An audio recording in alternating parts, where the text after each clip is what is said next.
Start करते हैं बच्चे अपना नया चैप्टर, जिसका नाम क्या है बच्चे? डिविडेंड। चैप्टर का नाम क्या है बच्चे? डिविडेंड। कितने बच्चों ने बेटा ये वर्ड सुना है लाइफ में? डिविडेंड सुना होगा या सुना सुना है? सुना है। तो पहली बात बेटा, जब आप डिविडेंड चैप्टर स्टार्ट कर रहे हैं बच्चे, कंपनीज एक्ट के कौन से सेक्शन कवर करने हैं बेटा? 123 से लेके 127। तो डिविडेंड के अंदर बेटा कंपनीज एक्ट के कौन से सेक्शन कवर करता है डिविडेंड चैप्टर को? Section 123 to 127। फिर सर ये 2 क्लॉज 35 क्या है बेटा? ये आपको बताएगा बेटा डिविडेंड का मीनिंग। अगर कोई आपसे पूछे डिविडेंड की डेफिनेशन कहां दे रखी है, तो आप बताओगे बेटा 2 क्लॉज, और सेक्शन कौन से कवर होंगे डिविडेंड चैप्टर में बच्चे? 123 टू 127।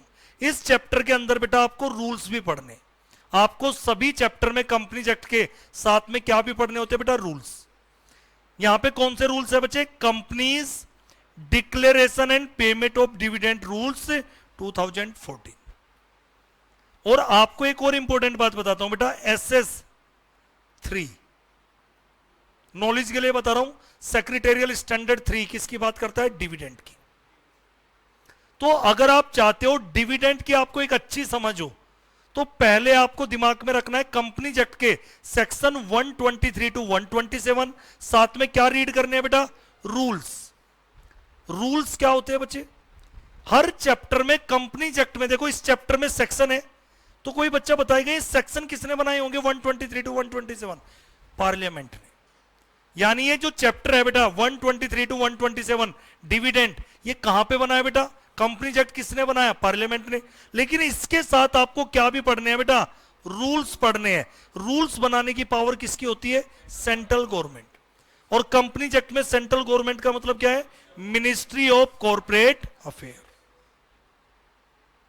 क्लियर? फिर इसके साथ बेटा कौन से भी रूल्स पढ़ने हैं? Investor education protection fund. Investor education protection fund, इसके अंदर हम बेटा accounting, audit, transfer, refund rules 2016। तो मैं ना आपको इन्वेस्टर एजुकेशन प्रोटेक्शन फंड का एक सेपरेट सेक्शन पढ़ाने जा रहा हूं बेटा। वहां पे 125 123 से लेके 127 में डिविडेंड है, और जो हमारा सेक्शन 125 आएगा वो स्पेसिफिक किसकी बात करेगा? Investor education protection fund. क्या होता है डिटेल में देखेंगे। उसके भी क्या बने हुए हैं बच्चे? Investor education protection fund rules 2016। Clear? तो ये तो बेटा रेगुलेटरी फ्रेमवर्क था कि डिविडेंड पढ़ते समय SS3 की समझ होनी चाहिए। 123 टू 127 आपके declaration and payment of dividend rules 2014, और investor education protection fund rules 2016। कभी हर जगह 2014 ही लगा दो, अभी तक आदत बन चुकी है। रूल्स 2014, यहां पे कौन से है बेटा? 2016। नेक्स्ट मेरा एक क्वेश्चन है बेटा आप सभी से,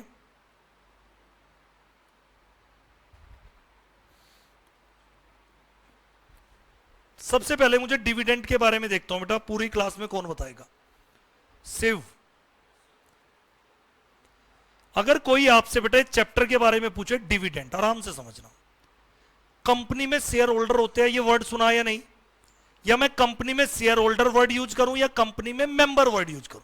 जब मैं कंपनीज एक्ट में मेंबर बोलता हूं तो आपके दिमाग में क्या आता है? मैं मेंबर का मतलब क्या? इक्विटी शेयर होल्डर या प्रेफरेंस शेयर होल्डर या दोनों? दोनों। हमारी कंपनी बेटा, आप कंपनी में शेयर खरीदते हो, तो आप कंपनी में पैसा लगाते हो, आप कंपनी में इन्वेस्टमेंट करते हो, तो बदले में आपको रिटर्न चाहिए या नहीं? तो रिटर्न के तौर पे कंपनी आपको क्या देती है बेटा? डिविडेंड। जैसे आपने सुना होगा बेटा एक इंटरेस्ट वर्ड सुना, आपने एक वर्ड सुना इंटरेस्ट। इंटरेस्ट कहां मिलता है? अगर कंपनी ने डिबेंचर इशू किए हैं, कंपनी ने क्या इशू किया है? यानी अगर कंपनी ने डेट लिया है, डेट शॉर्ट टर्म भी हो सकता है, लॉन्ग टर्म बोरोइंग भी हो सकती है। शॉर्ट टर्म बोरोइंग का मतलब डिपॉजिट, लॉन्ग टर्म बोरोइंग का मतलब डिबेंचर। तो एक कंपनी जब डेट के थ्रू पैसा रेज करती है, तो अपने डिबेंचर होल्डर को, क्रेडिटर को क्या देती है बेटा? इंटरेस्ट। क्या देती है? डिबेंचर होल्डर को क्या मिलता है बच्चे? इंटरेस्ट। वैसे ही कंपनी में शेयर होल्डर है, वो भी तो कुछ एक्सपेक्ट करते होंगे ना कि हमने कंपनी के शेयर खरीदे, हमने कंपनी की कैपिटल में इन्वेस्ट किया है, तो बदले में वो क्या चाहते हैं? हमें कुछ रिटर्न मिले। तो रिटर्न किस फॉर्म में हो सकता है बच्चे? डिविडेंड। तो मैंने क्या बोला बेटा? The shareholder contribute to the capital of company. Shareholder company में पैसा लगाते हैं and these shareholder are entitle to a share in the profit of the company. अगर इस साल हमारी कंपनी को 300 करोड़ का प्रॉफिट हुआ, क्या शेयर होल्डर एक्सपेक्ट नहीं कर रहे होंगे बच्चे कि हमें भी कुछ मिले बदले में? तो कंपनी उनको बदले में क्या दे सकती है बेटा? रिटर्न के तौर पे डिविडेंड। फिर क्वेश्चन आता है बेटा, अगर मेरी कंपनी को 400 करोड़ का प्रॉफिट हुआ इस साल, क्या 400 करोड़ रुपए हम सारा पैसा शेयर होल्डर को एज ए डिविडेंड दे दे? क्यों नहीं दे सकते भाई? पहली बात तो लॉ के हिसाब से बताओ, मुझे 400 करोड़ का प्रॉफिट है, मैं डिविडेंड देना चाहता हूं, सारा ही पैसा डिस्ट्रीब्यूट करना चाहता हूं एज ए डिविडेंड। लॉ मना नहीं करता, आप दे सकते हो, लेकिन आपको फ्यूचर में प्रॉब्लम हो सकती। भैया सारा ही पैसा आपने क्या दिया? हो सकता है आप एक्सपेंड करना चाहते हो, आपको वर्किंग कैपिटल की भी रिक्वायरमेंट होगी, तो क्या प्रैक्टिकली बेटा सारा प्रॉफिट आप डिविडेंड के तौर पे डिस्ट्रीब्यूट कर सकते हो? नहीं। लेकिन लॉ मना नहीं करता, आप डिविडेंड दे दीजिए सारा प्रॉफिट, लेकिन डेप्रिसिएशन चार्ज कर लेना। क्या कर लेना? जो भी आपका लॉस है उसको क्या कर लेना? सेट ऑफ कर लेना। लॉस को क्या कर लेना? Set of. डेप्रिसिएशन क्या कर लेना? चार्ज कर लेना। उसके बाद आप क्या दे सकते हो? उस प्रॉफिट में से डिविडेंड दे सकते हो। प्रैक्टिकली आपको नहीं लगता होगा कोई भी कंपनी अपना सारा प्रॉफिट मेंबर को डिस्ट्रीब्यूट कर देती होगी एज ए डिविडेंड? नहीं। तो यहां क्या लिखा है? However not all the profit made by company is distributed to shareholder. लेकिन अगर कोई कंपनी मैनेजमेंट चाहे तो कर सकती है। उसके लिए क्या करना पड़ेगा? डेप्रिसिएशन चार्ज करना पड़ेगा। कोई लॉस है उसको सेट ऑफ करो, फिर उसके बाद जो प्रॉफिट है वो आप डिस्ट्रीब्यूट कर सकते हो as a way of dividend, shareholder की अप्रूवल लेके, बोर्ड ऑफ डायरेक्टर की अप्रूवल लेके। अभी क्या लिखा है बेटा? Only divisible profit are available for distribution to shareholder. इसका मतलब क्या है? Only divisible profit are available for distribution to shareholder. Madam divisible profit का मतलब लिख दिया मैंने, divisible profit are that portion of profit, divisible profit are that portion of which can be distributed legally among the shareholder of the company। Suppose कीजिए हमें 10 करोड़ का profit हुआ, लेकिन उसमें से हम कितना बेटा मान लेते हैं 2 करोड़ हम क्या करना चाहते हैं बेटा? डिस्ट्रीब्यूट करना चाहते हैं डिविडेंड के तौर पे। यानी कंपनी के पास 2 ऑप्शन है प्रॉफिट होने के बाद, या तो कंपनी अपने प्रॉफिट को क्या करे बेटा, जितना भी प्रॉफिट हुआ उसको री इन्वेस्ट कर दे। अगर कंपनी की सोच कैसी है कि कंपनी एक्सपेंड करना चाहती है, बिजनेस डाइवर्सिफाई करना चाहती है, क्या मेरा क्वेश्चन आपसे यह है डिविडेंड देना मैंडेटरी है क्या? अब इसमें भी 2 आंसर होने चाहिए। सर आप हमें यह बताओ, डिविडेंड इक्विटी शेयर होल्डर को देना मैंडेटरी नहीं है कि जब मैं मेंबर की बात करता हूं उसमें इक्विटी शेयर होल्डर भी आते हैं, उसमें प्रेफरेंस शेयर होल्डर भी आते हैं। प्रेफरेंस शेयर होल्डर को डिविडेंड देना मैंडेटरी है, चाहे फिक्स अमाउंट का दो या फिक्स परसेंटेज दो। तो डिविडेंड किनको देना मैंडेटरी है? Preference share holder. Equity share holder को कोई भी कंपनी चाहे डिविडेंड दे या ना दे, इक्विटी शेयर होल्डर को डिविडेंड देना मैंडेटरी नहीं है। तो आप अपने प्रॉफिट को 2 तरीके से यूज कर सकते हो। या तो प्रॉफिट आपका बहुत ज्यादा है बेटा आपके पास, आप उसमें से डिविडेंड भी दे सकते हो, या आप चाहो तो अपने प्रॉफिट को डिविडेंड के तौर पे मत दो शेयर होल्डर को, आप उस प्रॉफिट को क्या कर दो? री इन्वेस्ट कर दो। या आप क्या कर सकते हो? उस प्रॉफिट से आप उस पैसे का यूज किसके लिए कर सकते हो? Business expansion, diversification. एक्सपेंशन और डाइवर्सिफिकेशन में क्या फर्क है? एक्सपेंशन का मतलब बेटा हम यहां पे पढ़ा रहे, हमने 2 ब्रांच और स्टार्ट कर दी, ये एक्सपेंड। डाइवर्सिफाई का मतलब अरुण सर बेटा टीचिंग वाले बिजनेस में तो है ही, छोले भटूरे के बिजनेस में भी आ गए। डाइवर्सिफाई तो उसके लिए पैसा चाहिए नहीं, समझ आया नहीं? तो एज ए शेयर होल्डर सारे बच्चे बताओ, मैनेजमेंट आपको सेटिस्फाई तो करेगी, हम कह रहे हैं कि हमें इस साल प्रॉफिट है, तो क्या एजीएम में कई मेंबर ये पूछ सकते हैं नहीं कि सर आपके पास इतना अच्छा प्रॉफिट है फिर भी आप क्या नहीं दे रहे हो हमें डिविडेंड? तो हमारे सीएस साहब या मैनेजमेंट हमें कैसे समझाएंगे? हमें पता है हमें बहुत अच्छा प्रॉफिट हुआ है, हम आपको डिविडेंड दे सकते थे, लेकिन हम क्या प्लानिंग कर रहे हैं? हम बिजनेस को एक्सपेंड करेंगे। शेयर होल्डर कह रहे हैं कि तुम बिजनेस का कुछ भी करो, चाहे बिजनेस का हेलीकॉप्टर बना दो, आप मुझे बताओ मुझे क्या फायदा है तुम्हारे एक्सपेंशन से? क्वेश्चन आ सकता है नहीं? तो हम कहेंगे भाई साहब अभी आपका शेयर 100 रुपए का है, जैसे हम बिजनेस एक्सपेंड करेंगे 100 वाला शेयर 150 का हो जाएगा। आप बताओ एक ही शेयर पे कितने का प्रॉफिट हो रहा है? 50 रुपए। एक शेयर पे 50 रुपए का प्रॉफिट। शेयर होल्डर कहेंगे ये तो बहुत अच्छा है। दूसरी बात, जो बच्चे बड़े खुश हो रहे थे डिविडेंड नहीं मिला, डिविडेंड मिलता है बच्चों फेस वैल्यू पे। डिविडेंड किस पे दिया जाता है? Face value. और फेस वैल्यू जनरली शेयर की देखना आप क्या होती है, 10 रुपए, उससे कम भी हो सकती है। डिविडेंड कितने की? अब डिविडेंड हमेशा किस पे मिलेगा बच्चे? Face value. अब एक बात बताओ, शिव के पास 10,000 के 2 शेयर है। 10,000 के कितने शेयर है बेटा? तो इसने कितना पैसा लगा रखा है? 20,000। अब ये बताओ मुझे, 10,000 का एक शेयर है, यानी फेस वैल्यू 10 रुपए है, मार्केट वैल्यू शेयर का कितना है? 10,000, यानी आपका 9,990 रुपए क्या है? प्रीमियम। अब बच्चे मुझे शिव बताएगा अगर मैं तुझे ना डिविडेंड दे दूं कितना अमीर बन जाएगा तू? कितने रुपए मिलेंगे? मेरी कंपनी ने ना 100% डिविडेंड डिक्लेयर किया। कितना परसेंट? 10 का 100%, 10। कितने शेयर है? कितने रुपए मिलेंगे? क्या ले लेगा? 20 रुपए का। लेकिन अगर कंपनी की पॉलिसी बिजनेस एक्सपेंड करने की है, डाइवर्सिफाई करने की है, मे भी हो सकता है 10,000 वाला शेयर बेटा 11,000 का हो जाए। तो अब एक ही शेयर पे कितने का प्रॉफिट है? 1,000। समझ आया नहीं? अब ये आपको क्लियर है या नहीं बेटा? ये छोटा सा पैरा लॉजिक के साथ पढ़ना है आपको, यहां तक समझ में आया नहीं? आप कंपनी में पैसा लगाते हो, शेयर होल्डर कंपनी में इन्वेस्ट करते हैं, शेयर कैपिटल में इन्वेस्ट करते हैं, बदले में वो चाहते हैं कि जब कंपनी को प्रॉफिट हो हमें भी कुछ मिले। जैसे डिबेंचर होल्डर को क्या मिलता है? फिक्स रेट से इंटरेस्ट मिलता है। शेयर होल्डर की भी एक्सपेक्टेशन होती है कि प्रॉफिट में से हमें कुछ मिले। वो कुछ क्या हो सकता है बेटा? डिविडेंड। फिर मैंने कहा क्या कंपनी सारा प्रॉफिट ही डिस्ट्रीब्यूट? कंपनी चाहे तो सारा प्रॉफिट डिस्ट्रीब्यूट कर सकती है एज ए डिविडेंड, पर प्रैक्टिकली पॉसिबल नहीं है। तो फिर मैंने बताया सारा प्रॉफिट, या मैंने क्या बताया बेटा? Only divisible profit are available. कौन सा प्रॉफिट होता है बेटा? Only are available for distribution to. और डिविजिबल प्रॉफिट का मतलब, divisible profit are the portion of profit which can be distribute legally among the shareholder of the company। और dividend generally किस पे दिया जाता है बेटा? Face value. कोई दिक्कत? अब छोटी छोटी और बातें बेटा, मैंने यहां से एक और बात बताई बेटा आपको, इक्विटी शेयर होल्डर को डिविडेंड देना मैंडेटरी या ऑप्शनल?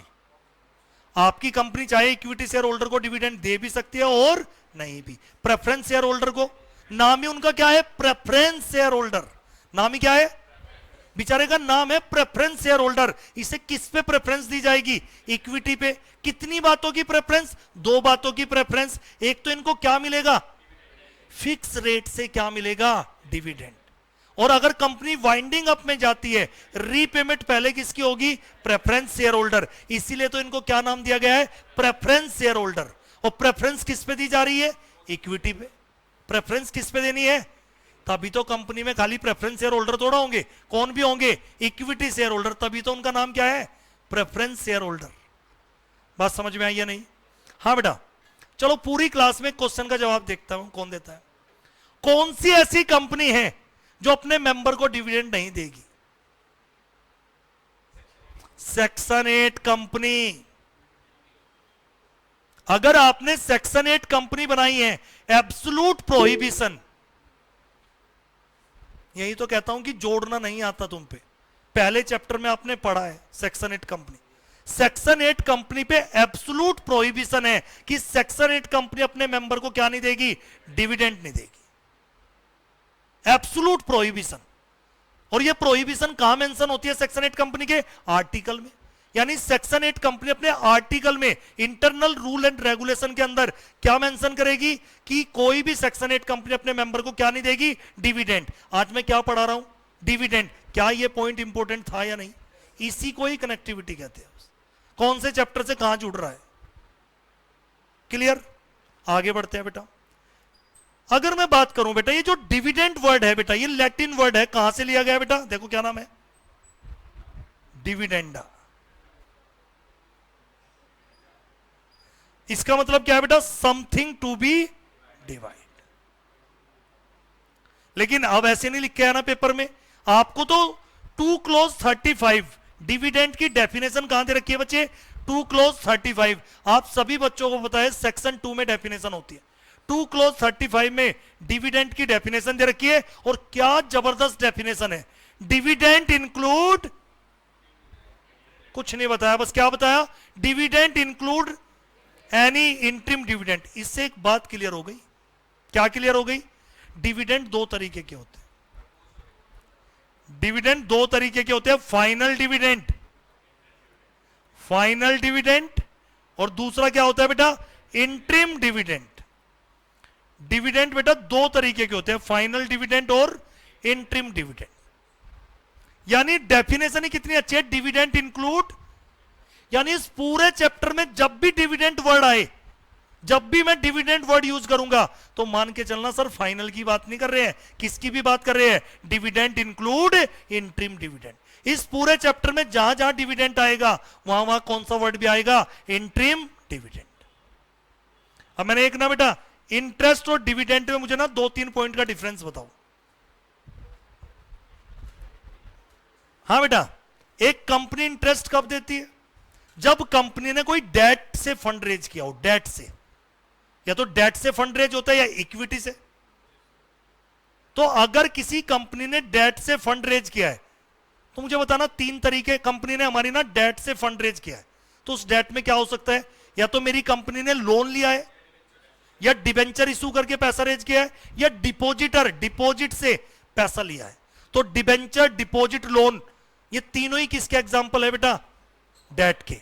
और इस पे कंपनी क्या देगी बेटा, इंटरेस्ट, और इंटरेस्ट हमेशा फिक्स रेट से दिया जाएगा। जबकि dividend, dividend equity share holder को मैंडेटरी नहीं है, आप दे भी सकते हो और नहीं भी, लेकिन प्रेफरेंस शेयर होल्डर को फिक्स रेट से डिविडेंड देना पड़ेगा। तो अगर हम बात करें बेटा, देखना फर्स्ट पॉइंट कितना बढ़िया है, सारे पॉइंट बेटा बहुत अच्छे हैं, आराम से समझना, ये केस स्टडी बेस्ड क्वेश्चन में काम आएंगे। एक ना इससे पहले एक और क्वेश्चन मेरे दिमाग में आ रहा है बेटा,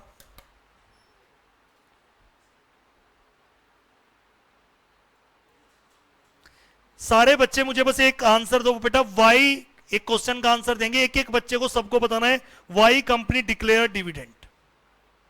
हाँ बेटा, क्या मैं बोल सकता हूं रिवार्ड थ्रू शेयर होल्डर, कहीं ना कहीं शेयर होल्डर को क्या दिया जाता है बेटा, रिवार्ड, कि आपने हमारी कंपनी में पैसा लगाया बेटा, तो हम रिटर्न के तौर पे आपको क्या दे रहे हैं, डिविडेंड। हाँ बेटा, क्या कहीं ना कहीं बेटा डिविडेंड जब कंपनी डिक्लेयर करती है इन्वेस्टर का कॉन्फिडेंस बिल्ड होता है या नहीं, कैसे होता है इन्वेस्टर का कॉन्फिडेंस बिल्ड बेटा, अगर कोई कंपनी, जैसे बेटा कुछ कंपनियां ऐसी है बेटा, वेदांता, कोल इंडिया या ओएनजीसी, यहां पे देखना जनरली डिविडेंड बहुत ज्यादा डिक्लेयर होता है, और अगर कोई कंपनी कंटिन्यूअसली डिविडेंड दे रही है तो उसके फंडामेंटल तो स्ट्रॉन्ग है, फंडामेंटल स्ट्रॉन्ग है तभी तो डिविडेंड हर साल डिक्लेयर कर रही है। तो क्या बेटा डिविडेंड डिक्लेयर बिल्ड करता है इन्वेस्टर का कॉन्फिडेंस, और बताओ मुझे जल्दी से, अभी शिव ने बताया था मार्केट रेपुटेशन बढ़ती है कंपनी की, उस कंपनी की मार्केट रेपुटेशन इंक्रीज होती है, और बेटा ज्यादा इन अट्रैक्ट मोर इन्वेस्टर। अगर कोई कंपनी हर साल डिविडेंड दे रही है बेटा तो कहीं ना कहीं और इन्वेस्टर भी अट्रैक्ट होते हैं कि मुझे भी इस कंपनी के शेयर लेने चाहिए। और बताओ बेटा, कई बार कंपनी के पास सरप्लस प्रॉफिट है, कई बार कंपनी के पास सरप्लस प्रॉफिट है, लेकिन बिजनेस एक्सपेंड करने की सिचुएशन नहीं है, अभी लग रहा है कि माहौल ऐसा नहीं है, सरप्लस प्रॉफिट है, तो क्या आप बेटा डिविडेंड नहीं दे सकते? दे सकते भाई, मेरे पास तो सरप्लस प्रॉफिट है, अभी हमें ऐसा लग भी नहीं रहा है कि बिजनेस एक्सपेंड करना चाहिए, तो आप क्या यूज कर लीजिए अपने प्रॉफिट को, आप डिविडेंड के तौर पे दे सकते हो। हाँ मैडम, एक क्वेश्चन और आपसे,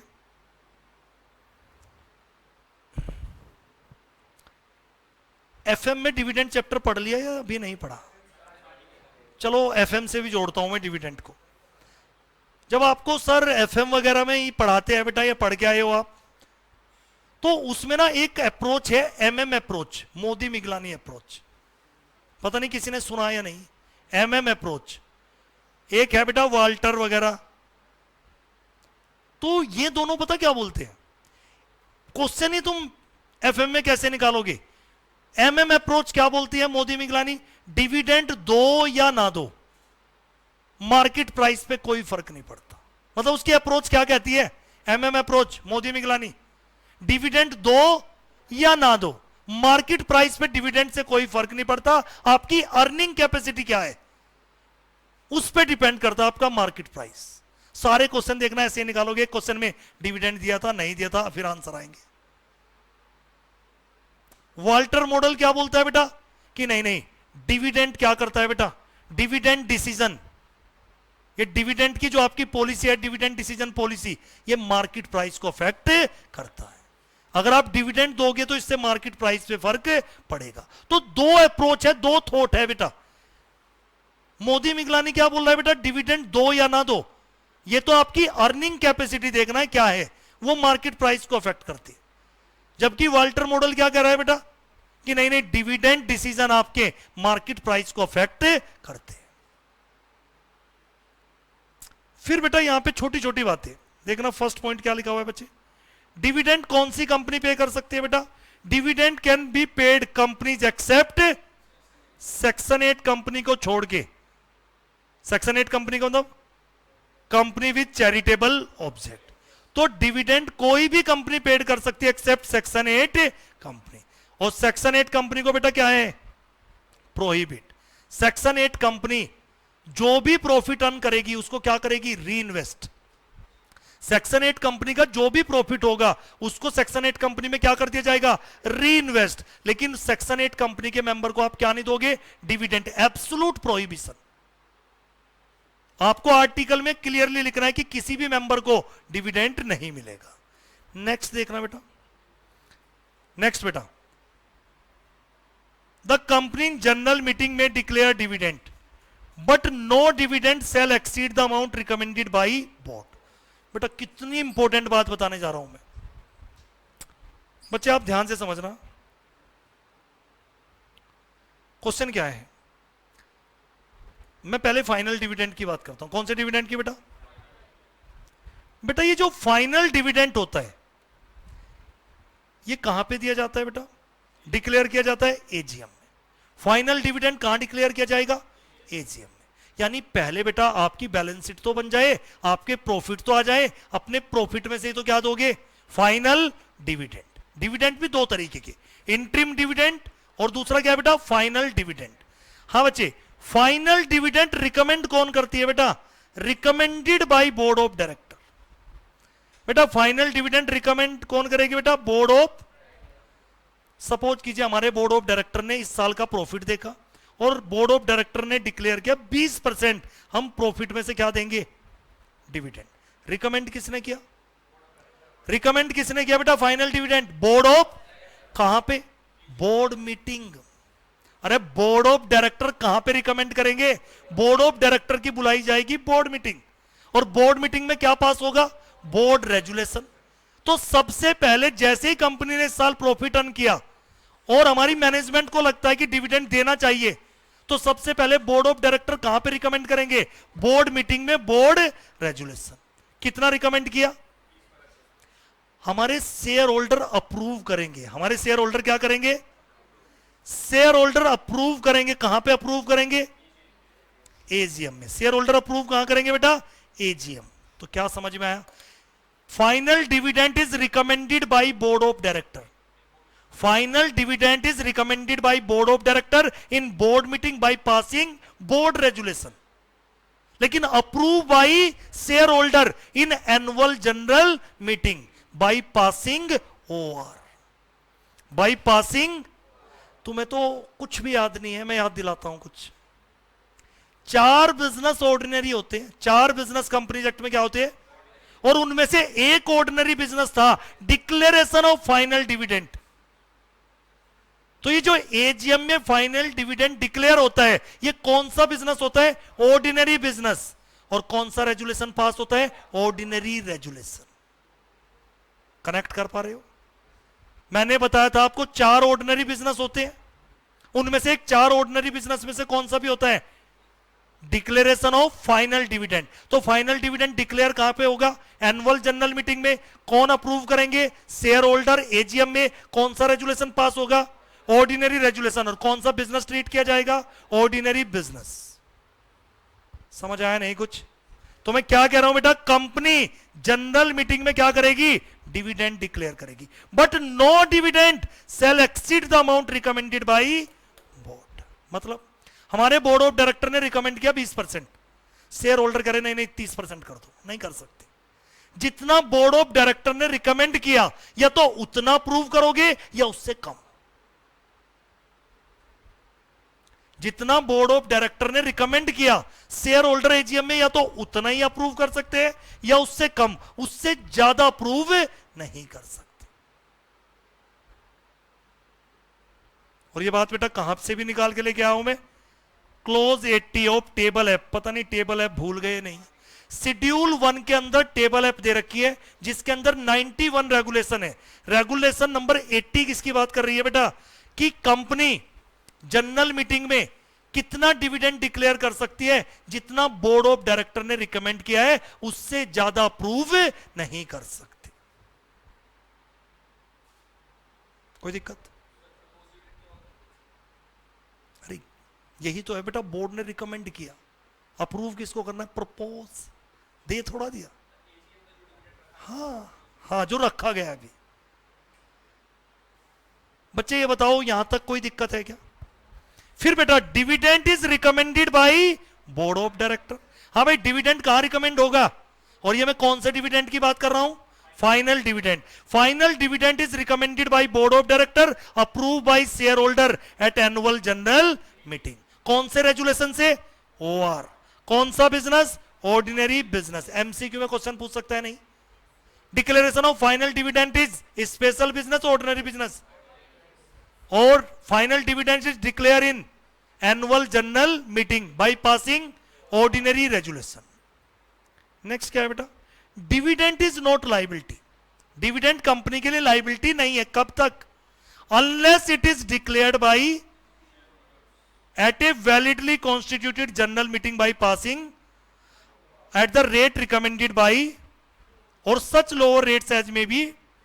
क्या मतलब बेटा, डिविडेंड तब तक कंपनी के लिए लाइबिलिटी नहीं है जब तक हमारे बोर्ड ऑफ डायरेक्टर डिविडेंड क्या ना कर दे, रिकमेंड ना कर दे, और शेयर होल्डर उसे क्या ना कर दे, अप्रूव ना कर दे। कहां पे, एनुअल जनरल मीटिंग में बाय पासिंग ओवर। मैं क्या कहना चाहता हूं, डिविडेंड देना कंपनी की जरूरी नहीं इक्विटी शेयर होल्डर को कंपनी डिविडेंड दे। इस साल मुझे प्रॉफिट है, मेरी कंपनी डिविडेंड नहीं देना चाहती शेयर होल्डर को, मत दो। लेकिन एक बार डिविडेंड डिक्लेयर कर दिया एनुअल जनरल मीटिंग में, शेयर होल्डर ने अप्रूव कर दिया, तो फिर कंपनी के लिए क्या बन जाती है, ये लायबिलिटी। फिर आपको डिविडेंड देना पड़ेगा। डिविडेंड देना मैंडेटरी नहीं था, लेकिन एक बार डिविडेंड डिक्लेयर हो गया एजीएम में, तो फिर ये क्या हो जाती है कंपनी के लिए, लायबिलिटी। बात समझ में आई या नहीं बेटा? डिविडेंड किस पे डिक्लेयर होता है, पहले मैंने ये बताया, dividend is declare proportion of nominal और फेस वैल्यू ऑफ शेयर। हाँ बच्चे, डिविडेंड मार्केट वैल्यू पे दिया जाता है, फेस वैल्यू पे। अब ये बात तो सारी दुनिया को पता है। अब देखो तुम्हारे लिए कौन सा सेक्शन लेके आऊं, इसके साथ कनेक्टिविटी जिसको बोलते हैं, सेक्शन 51। कौन सा सेक्शन आ गया, और इन दोनों को समझना भी, इसकी इंटरप्रिटेशन बताना। इन जनरली डिविडेंड किस पे दिया जाता है, फेस वैल्यू। लेकिन सेक्शन 51 क्या बोलता है बेटा, अगर किसी कंपनी के आर्टिकल ऑथराइज करते हैं, अगर किसी कंपनी के आर्टिकल में ऑथराइजेशन है तो डिविडेंड किस प्रोपोर्शन में भी दे सकता है, to amount paid up on his share. क्या मतलब, 10 रुपए की फेस वैल्यू, तुमने 7 रुपए पेड किए, डिविडेंड किस पे मिलेगा, 7 रुपए पे। मैं क्या कर रहा हूं, इन जनरली डिविडेंड किस पे दिया जाता है, फेस वैल्यू। लेकिन अगर किसी के कंपनी के आर्टिकल में ऑथराइजेशन है, आर्टिकल में लिखा हुआ है कि हम डिविडेंड किस पे देंगे बेटा, पेड अप वैल्यू पे, तो फिर डिविडेंड किस पे भी दे सकते हो। लेकिन अगर आर्टिकल साइलेंट है तो डिविडेंड हमेशा किस पे दिया जाएगा, फेस वैल्यू। दोनों की कनेक्टिविटी बन गई। अब किसी को समझा सकते हो इन जनरली डिविडेंड किस पे दिया जाता है, लेकिन किस सेक्शन का रेफरेंस देके बताओगे पेड अप वैल्यू, सेक्शन 51 कि एक कंपनी, अगर कंपनी के कहां पे ऑथराइजेशन है बेटा, कहां लिखा हुआ है, तो डिविडेंड किस प्रोपोर्शन में पे कर सकती है बेटा, to the amount paid up on each share. Clear, आगे बढ़ते हैं। Declaration of dividend by company at higher rate. अगर किसी कंपनी में क्या हो जाता है बेटा, declaration of dividend by company at higher rate, than rate recommended by board is not permitted. तो जितना बोर्ड ऑफ डायरेक्टर ने डिविडेंड रिकमेंड किया है उससे ज्यादा शेयर होल्डर अप्रूव नहीं कर सकते, या तो उतना या उससे कम। एक ना एक क्वेश्चन का जवाब देना मुझे। एबी लिमिटेड, ये कौन सी कंपनी है बेटा, पब्लिक प्राइवेट, पब्लिक कंपनी। उसने इक्विटी शेयर इशू किया जिसकी फेस वैल्यू कितने की है, और शेयर करंटली शेयर कहां पे है बेटा, यानी मान के चलो ये लिस्टेड कंपनी है। कौन सी कंपनी है, कहां पे शेयर कोट कर रहा है बेटा, एनएससी पे। कितने का, कंपनी ने अपनी एजीएम कब रखी है, 27/7/2024 को, ये डेट है बेटा एजीएम की। डिविडेंड कितना डिक्लेयर किया, 20%। मिस्टर शेखर ने कितने शेयर खरीदा है बेटा, कितने रुपए पे, कितने में शेयर खरीदा है बेटा, तो what is the amount dividend he will receive, कितना डिविडेंड, तो बेटा फेस वैल्यू कितने की है, 10 रुपए की बेटा, 10 का कितना निकाल लो, 20% कितना आ गया, 2 पर शेयर। कितने शेयर है उसके पास, 1000, तो कितना बेटा हो जाएगा, नहीं।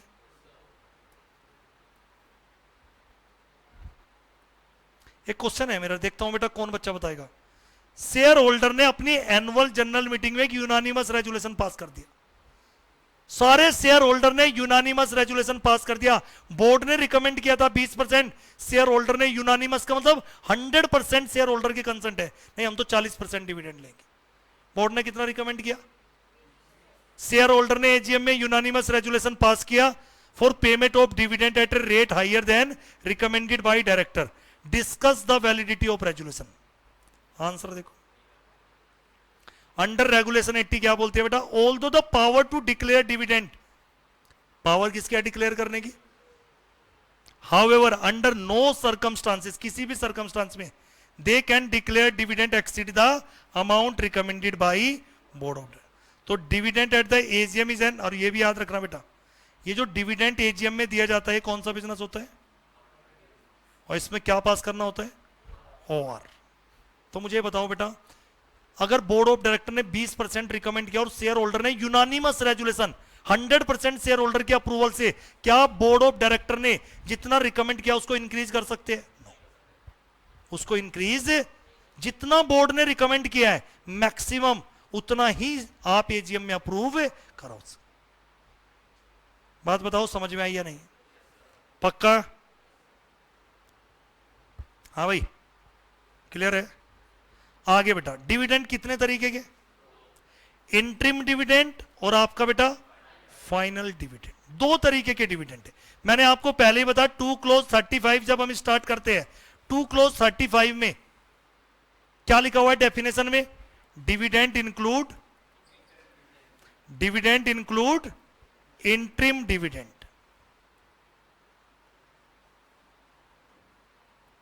इसका मतलब बेटा इस चैप्टर के अंदर 123 से लेके 127 में जहां जहां डिविडेंड लिखा है, डिविडेंड में किसको भी इंक्लूड करना है बच्चे, इंटरिम डिविडेंड। अब बेटा दोनों को थोड़ा सा समझते हैं और दोनों का डिफरेंस देखते हैं।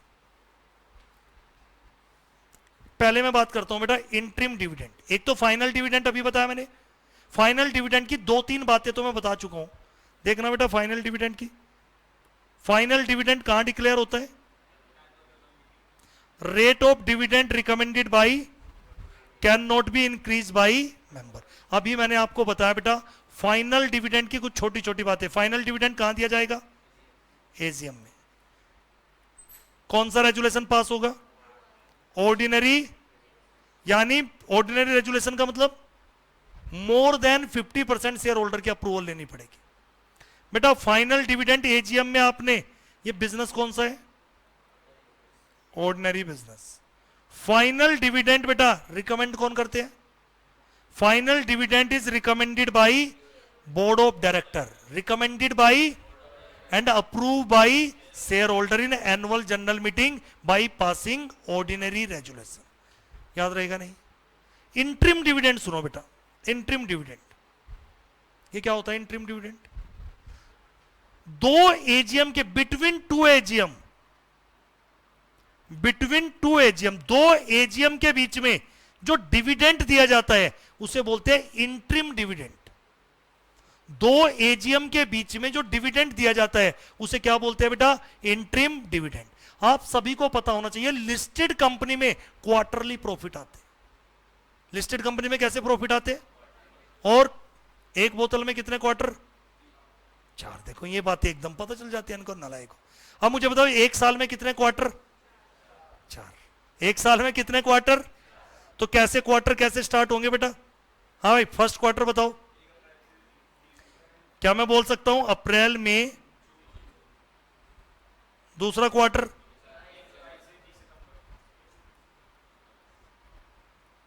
फिर बेटा तीसरा क्वार्टर?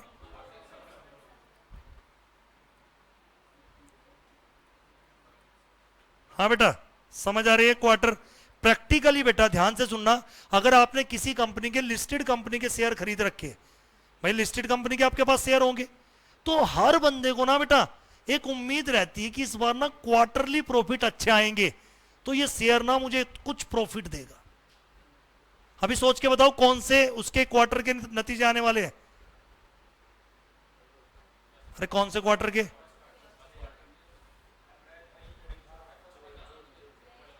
हाँ बेटा अभी पहले वाले। अभी कौन? देखो बेटा तो यहां पे तो अभी क्या चल रहा है? तो ये भी चल रहा है बेटा, इसके तो कब आएंगे? तो मैं क्या कह रहा हूं, हमारे लिस्टेड कंपनी के जो प्रॉफिट होते हैं वो कैसे होते हैं बेटा? क्वार्टर। अब सुनो बेटा, पहली बात डिविडेंड देना मैंडेटरी है क्या? नहीं। छोड़ के प्रेफरेंस शेयर होल्डर को।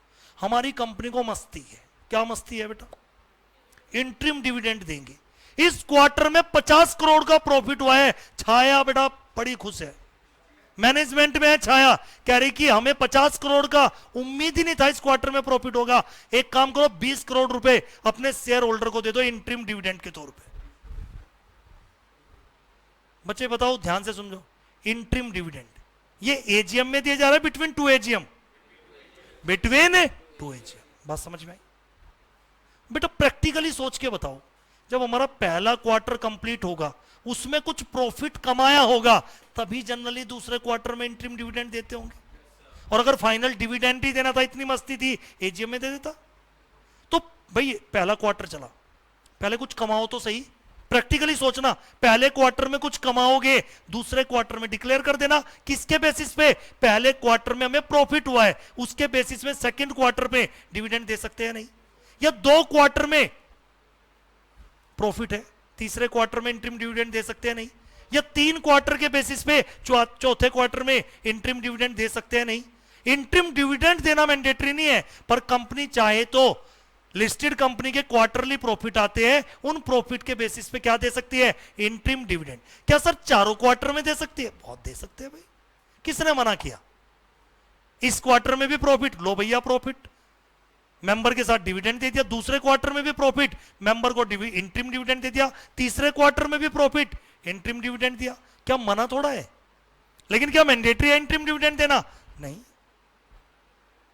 तो बेटा ये देखना, इंट्रिम डिविडेंड बच्चों को लगता है सर एक ना पहला सेक्शन है बेटा 123। कौन सा सेक्शन है? जो सबसे ज्यादा इंपॉर्टेंट है, जिसपे पेपर में क्वेश्चन आने की पूरी पॉसिबिलिटी होती है। जब हम सेक्शन 123 पढ़ते हैं ना बेटा, इसमें दोनों सेक्शन की बातें एक साथ दे रखी है। किसकी भी बात करता है ये, और ये किसकी भी बात करता है? कई बच्चे तो पता क्या ढूंढते रहते हैं बेटा कि इंट्रिम डिविडेंड का अलग से कोई सेक्शन है क्या? नहीं। इंट्रिम डिविडेंड की बातें आपको कहां देखने को मिलेगी? 123 सबसेक्शन और 123 सबसेक्शन। तो ये जो हमारा सेक्शन 123 है ये फाइनल डिविडेंड की भी बात करता है और इंट्रीम। तो इंट्रीम डिविडेंड के ओरिजिनली प्रोविजन कहां दे रखे हैं? सेक्शन 123 सबसेक्शन 3 और सबसेक्शन 4। तो पहली बात ये हो गई। कोई तुमसे पूछे इंट्रीम डिविडेंड के प्रोविजन कंपनीज एक्ट में कौन से सेक्शन में है? हाँ भाई, कौन से प्रोविजन में? 123 सबसेक्शन 3 और सबसेक्शन 4। देखना बेटा, interim dividend may be declared by, हाँ भाई, शेयर होल्डर की अप्रूवल चाहिए क्या? अरे यहां तो कौन डिक्लेयर करेंगे? Board of director. वर्ड समझो, इंट्रीम डिविडेंड में भी, में क्यों लिखा? अरे जरूर मैंडेटरी थोड़ा इंट्रीम डिविडेंड देना। Interim dividend may be declare by, कब कर सकते हैं बेटा? At any time during the period from closure of financial year till holding of AGM. बेटा दिमाग लगाना, जिसके पास दिमाग होगा उसको ही समझ में आएगी ये बातें। पेपर में क्वेश्चन पूछेगा इंट्रीम डिविडेंड कब दे सकते हो, तो पेपर में आंसर क्या लिखा है? Any time during the period from closure of financial year. Financial मान लेते बेटा, एक डेट बनाते हैं 1/4/2025। फाइनेंशियल ईयर शुरू हुआ खत्म हुआ? शुरू हुआ, खत्म करते कब? फाइनेंशियल ईयर 31 मार्च 2000। इसमें तो किसी को डाउट नहीं, ये हो गया हमारा फाइनेंशियल ईयर क्लोज। मान लेते हैं इस फाइनेंशियल ईयर की एजीएम जनरली कब को होगी बेटा? 30 सितंबर। कब को होगी बेटा?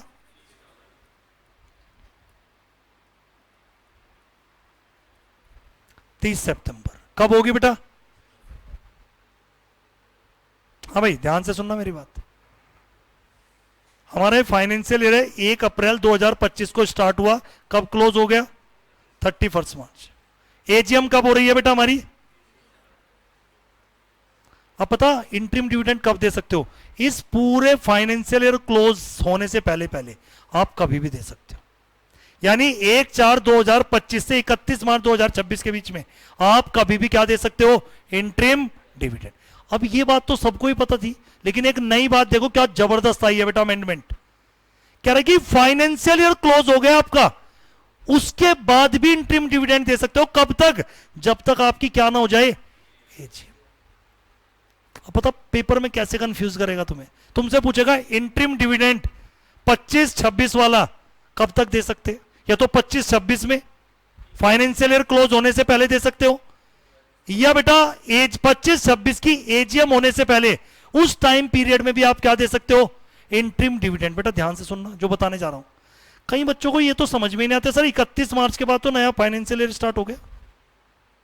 अरे 31 मार्च 2026, 1 अप्रैल यहां से नया फाइनेंशियल ईयर स्टार्ट हो गया नहीं?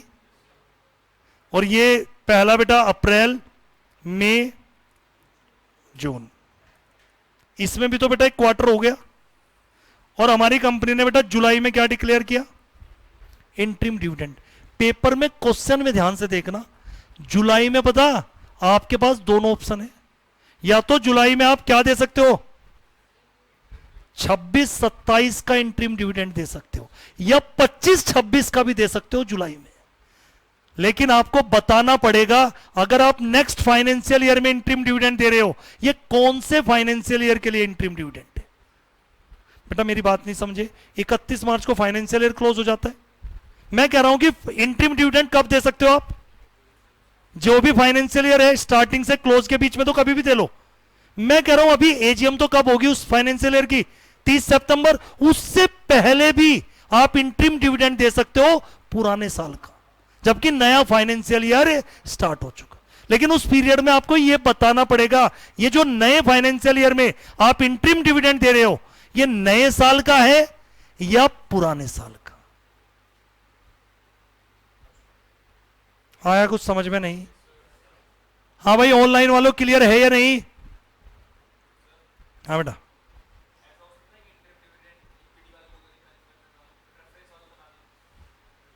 नहीं बेटा देंगे तो फिर सबको ही देते हैं। वैसे तो इक्विटी शेयर के लिए ही आता है, उनके लिए तो पहले हमने फिक्स कर रखा है, उनको मना भी कर सकते। हाँ हाँ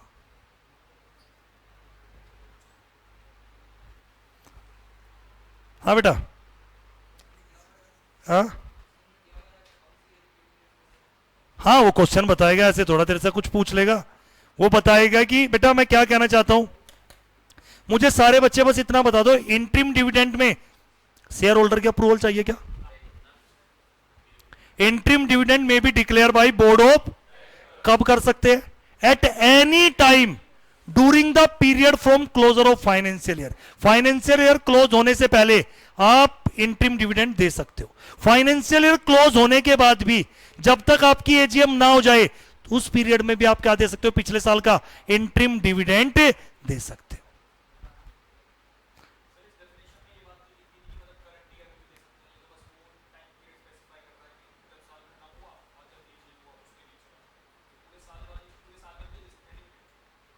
पूरे साल का देंगे तो फाइनल नहीं हो जाएगा क्या?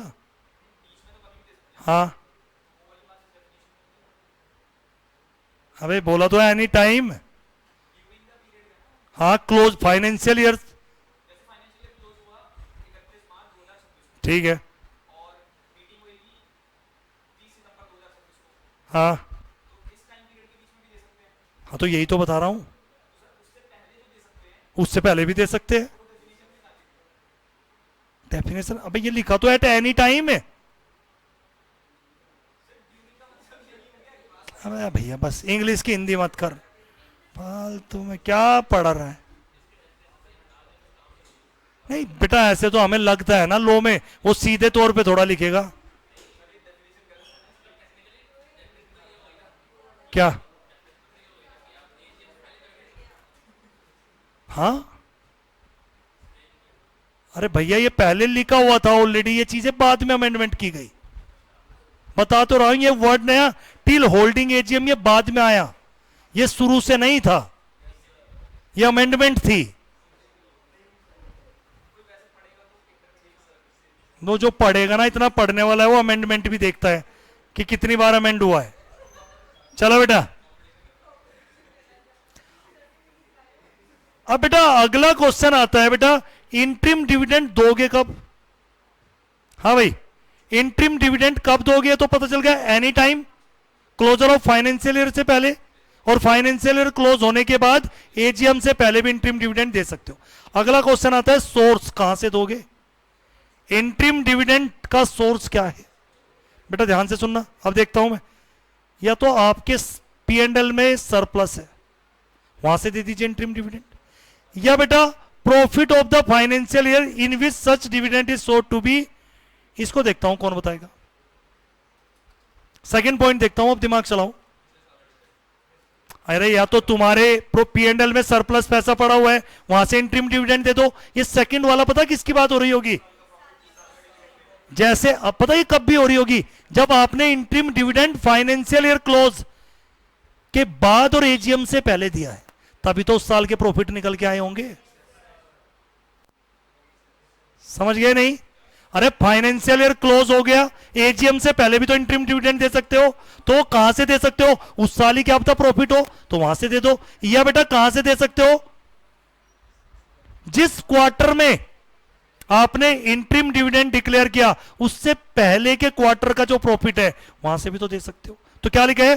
Profit generated in the financial year till the quarter preceding the date of declaration of, मान लेते हैं पहला क्वार्टर, ये दूसरा, तीसरा, यहां पे डिविडेंड डिक्लेयर किया, तो इन दो क्वार्टर में हमें बेटा प्रॉफिट था, तो इस प्रॉफिट से भी आप क्या दे सकते हो? Interim dividend. तो तीन सोर्स बताओ मुझे इंट्रीम डिविडेंड के, या तो बेटा surplus in the P&L account, या भी profit of the financial year.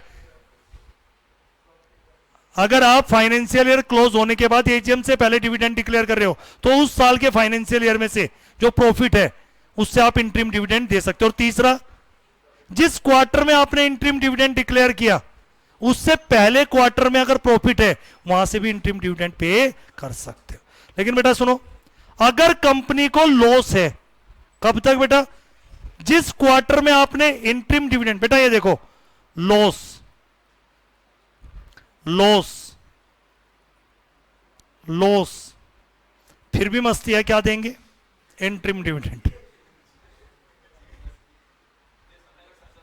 हाँ भाई, अगर कंपनी को लॉस इनकर्ड है during the current financial year up to the end of quarter immediately preceding the date of, तो कह रहा है कि तब भी मना नहीं है। दो इंट्रीम डिविडेंड, पर किससे ज्यादा मत दे देना। A rate higher than average rate of dividend declare by company during the immediately preceding, 3 financial year में जितना आपने रेट ऑफ डिविडेंड दिया है उसका एवरेज कर लो, उससे ज्यादा नहीं। मतलब बर्बाद है हम।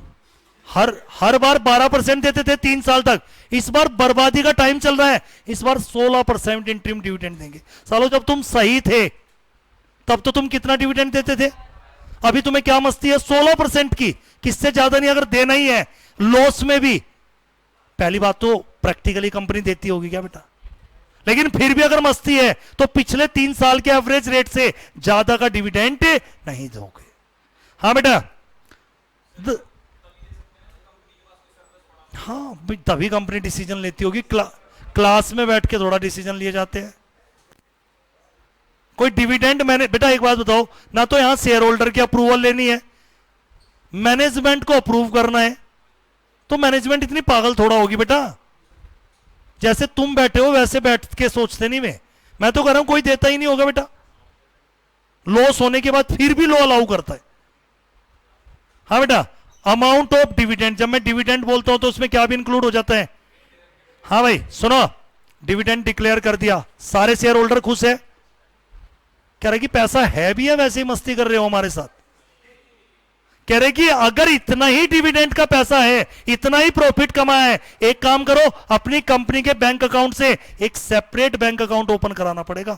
उसमें आपको क्या करना है बेटा, ये शेड्यूल बैंक क्या होता है, आरबीआई ने एक शेड्यूल बैंक की लिस्ट दे रखी है, उनमें से किसी भी बैंक में कंपनी एक बैंक अकाउंट ओपन कराएगी, और जितना भी डिविडेंड डिक्लेयर हुआ है, वेदर फाइनल डिविडेंड और इंटरिम डिविडेंड, वो कहां पे डिपॉजिट कर दिया जाएगा, एक सेपरेट अकाउंट में जो मेंटेन हुआ है विदे, और कितने दिन के अंदर, 5 दिन। 5 दिन मेरे जन्मदिन से नहीं बेटा, from the date of declaration.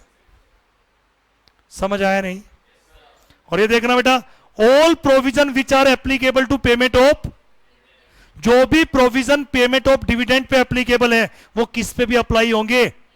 ना भी बताता तो मैंने क्लियर कर ही दिया है। इस पूरे चैप्टर में डिविडेंड इंक्लूड इंटरिम डिविडेंड, तो जहां जहां डिविडेंड वर्ड यूज हुआ है वहां पे बेटा फाइनल डिविडेंड भी माना जाएगा और इंटरिम। बात समझ में आई या नहीं, पक्का। एक बेटा छोटा सा होमवर्क है, होमवर्क क्या मैं ही करा देता हूं। इंटरिम और फाइनल डिविडेंड का डिफरेंस तो बता दो नालायको। Interim dividend is declare and paid during an account, यानी बेटा अकाउंट फाइनलाइज होने से पहले जो डिविडेंड दिया जाता है इंटरिम, और final dividend is recommended by, approve कौन करते हैं, annual general meeting after closure of, किसमें क्या, हाँ वो एक सिचुएशन तुमने वो ले ली। इन जनरली क्या था बेटा, जनरल उसमें, ठीक है। हाँ ठीक है बेटा, अनाउंस कौन करते हैं बेटा interim dividend, recommended by board of director, approve bye, time of declaration बेटा बिफोर प्रिपरेशन ऑफ, और ये आफ्टर प्रिपरेशन ऑफ। और एक बार इंटरिम डिविडेंड बेटा आपने क्या कर दिया, ये कैंसिल भी हो सकता है, it can be revoke with the consent of, it can not be revoke, revoke का मतलब कैंसिल। समझ आया नहीं। हाँ बेटा, एक छोटा सा पॉइंट और देखना, शेयर आपने 2 तरीके के सुने होंगे, प्रेफरेंस शेयर और, हाँ बेटा प्रेफरेंस शेयर भी 2 तरीके के होते हैं, एक होते हैं क्यूमुलेटिव प्रेफरेंस शेयर और एक होते हैं नॉन क्यूमुलेटिव प्रेफरेंस शेयर। इसका मतलब क्यूमुलेटिव प्रेफरेंस शेयर, अगर किसी साल प्रेफरेंस में भी कौन सी कैटेगरी है, cumulative non cumulative. New cumulative preference share, अगर किसी साल आपको डिविडेंड नहीं मिला, अगले साल आपको एक्यूमुलेट हो जाएगा, dividend accumulate unless it is paid in. लेकिन अगर प्रेफरेंस शेयर की आपकी कौन सी कैटेगरी थी, नॉन क्यूमुलेटिव, जिस साल प्रॉफिट नहीं है उस साल आपको डिविडेंड नहीं मिलेगा। क्यूमुलेटिव का मतलब अगर इस साल नहीं मिला, अगले साल इस साल का भी जुड़ के मिलेगा। समझ आया। और इक्विटी शेयर में तो बेटा डिविडेंड किस पे डिपेंड करता है, आपकी डिविडेंड पॉलिसी क्या है।